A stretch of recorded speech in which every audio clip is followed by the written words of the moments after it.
Big ব্যাশে অভিষেকের অপেক্ষায় রিশাদ হোসেন। তার দল হোবার্ট হারিকেন্সের প্রথম ম্যাচ মঙ্গলবার, প্রতিপক্ষ সিডনি থান্ডার।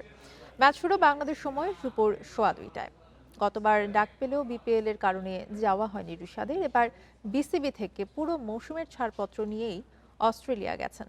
সাকিবের পর দ্বিতীয় বাংলাদেশি হিসেবে বিগ ব্যাশে খেলবেন রিশাদ। তবে প্রথম ম্যাচে একাদশে সুযোগ পাওয়ার সম্ভাবনা রয়েছে। রিশাদ ছাড়াও হোবার্টের বাকি দুই বিদেশি ইংলিশ পেসার ক্রিস জর্ডান ও লেগ স্পিনার রেহান আহমেদ।